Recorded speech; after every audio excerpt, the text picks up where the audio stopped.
새벽 진주의 한 아파트에서 40대 남성이 불을 지른 뒤 대피하는 주민들에게 흉기를 휘둘렀습니다.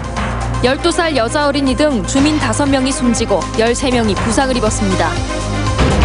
끔찍한 묻지마 살인의 사건 현장뿐 아니라 지역 사회도 큰 충격에 빠졌습니다. 관계기관들은 대책 마련에 나섰습니다. 인터넷 댓글 조작 혐의로 1심에서 실형을 선고받고 법정 구속된 김경수 경남도지사가 보석 허가를 받아 석방됐습니다. 경상남도가 통영항에 관광객과 시민들이 쉴 수 있는 친수시설, 즉 휴식 공간 조성에 나섰습니다. 오염물이 쌓여있는 바다 위에 지을 계획이어서 앞뒤가 바뀐 사업이란 비판을 받고 있습니다. 계속해서 경남 소식 진주에서 전해드립니다. 오늘 새벽 진주의 한 아파트에서 40대 남성이 불을 지른 뒤 대피하는 주민들에게 흉기를 휘둘렀습니다. 방화와 무차별 흉기 난동으로 12살 여자 어린이 등 주민 5명이 숨지고 13명이 부상을 입었습니다. 이준석 기자입니다. 오늘 새벽 4시 25분쯤 자신의 아파트에 불을 지른 42살 안모 씨는 계단과 아파트 입구에서 불을 피해 대피하는 주민들에게 흉기를 마구 휘둘렀습니다. 무차별 흉기 난동으로 초등학생, 고등학생을 비롯해 아파트 주민 5명이 숨졌고 중상 2명, 경상 4명, 8명은 연기를 흡입해 병원으로 옮겨졌습니다. 불났다고. 그래서 대피한다고 이제 옷을 대충 입고 이제 계단으로 내려가는데 그때 따라와가지고 무작위하게 찌르더라고요. 일가족 여성 3대가 피해를 당하기도 했습니다.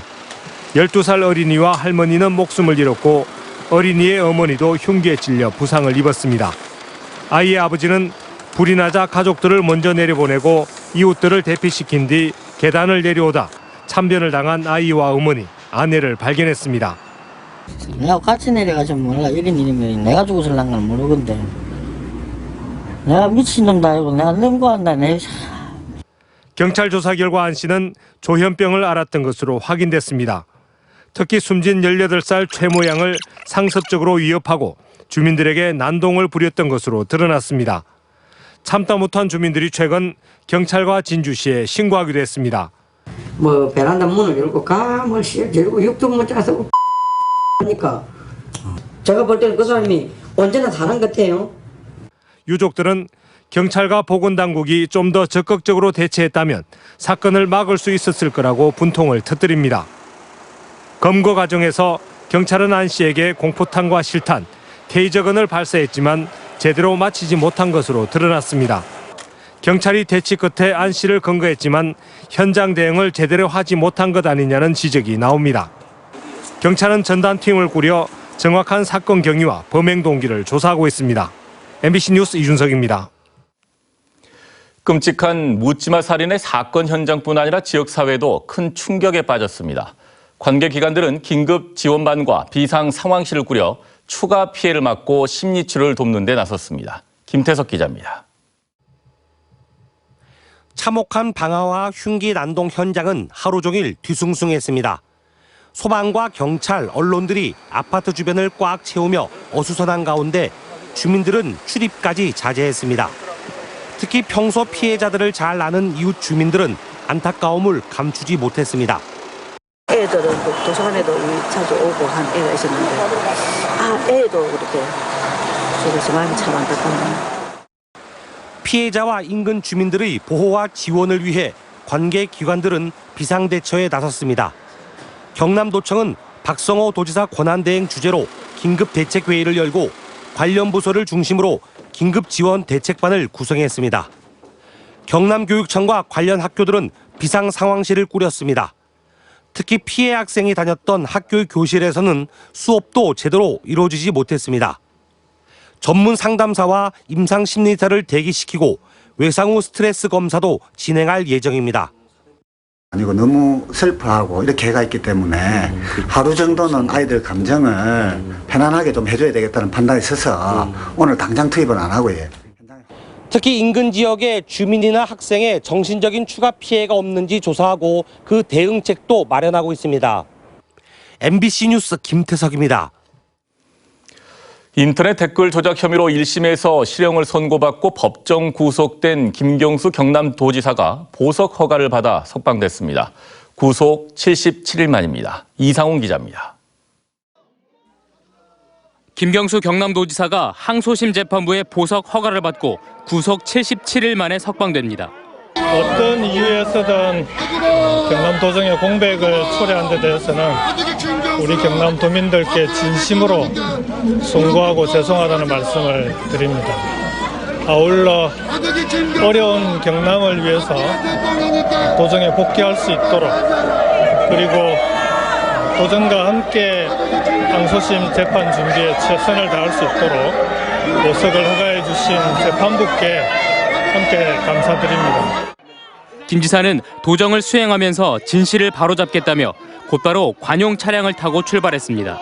1심에서 뒤집힌 진실을 항소심에서 반드시 바로잡을 수 있도록 남아있는 법적 절차에 최선을 다하겠다는 약속을 드립니다. 진실은 아무리 멀리 던져도 반드시 다시 돌아온다는 사실을 꼭 증명하도록 하겠습니다.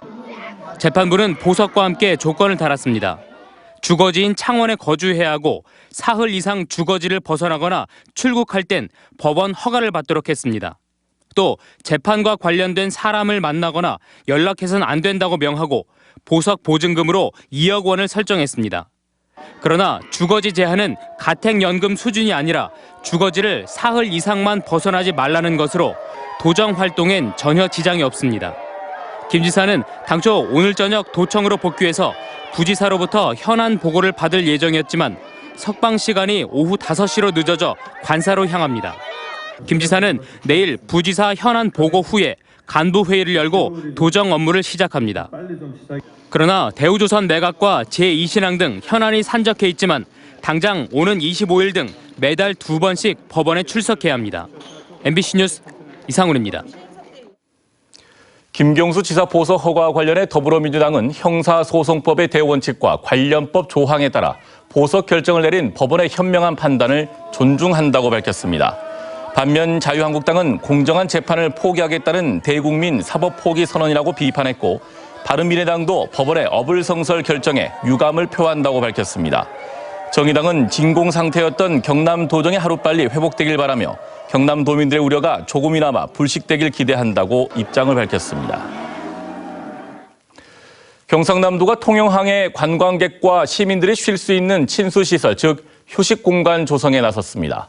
그런데 오염 퇴적물이 쌓여있는 바다 위에 짓겠다는 계획이어서 앞뒤가 바뀐 사업이라는 비판을 받고 있습니다. 부정석 기자가 취재했습니다. 친수시설이 들어설 통영항 강구안. 바닷속을 직접 들여다봤습니다. 잠수를 시작하자 뿌연 부유물로 앞이 보이지 않을 정도입니다. 바닥은 이미 썩어 손을 대자 검은 흙탕물로 변합니다. 지난 2016년 퇴적물 조사에서 크롬과 구리 등 대부분의 중금속이 기준치를 초과했던 곳입니다. 밑에서 부패된 해저 생물들이나 뭐 내려간 것들이 전부 부패돼가지고 올라오는 그런 가스입니다. 그런 상태에서 지금 현재 진수시설을 한다는 거는 위에 앉아서 가스 마시라는 거구나. 해양환경관리공단은 예산 탓만하며 오염 퇴적물 정화 사업을 차일피일 미루고 있습니다. 정화 사업엔 4년이 필요한데 빨라야 내년쯤 시작될 전망입니다. 이렇게 퇴적물을 걷어내지 않은 상태에서 경상남도는 올해 400억 원을 투입해 녹지광장 등 친수시설을 조성할 계획입니다. 오염된 퇴적물 위에 친환경 시설이 들어서는 셈입니다. 육지부에 재판 부분의 시설을 하기 때문에 캠퍼스에 와서 펀딩을 해서 이제 제대로 준설을 하는데 공사에는 지장이 없습니다. 여기에다 준설장을 먼 거리에 지정하다 보니 예산 부담을 키운 통영시는 해수부와 경상남도 사이에서 눈치만 보고 있습니다. 관광객과 시민을 위한 친수시설인 만큼 오염 퇴적물을 먼저 제거한 뒤 친환경 시설 건설에 나서야 한다는 목소리가 높아지고 있습니다. MBC 뉴스 부정석입니다.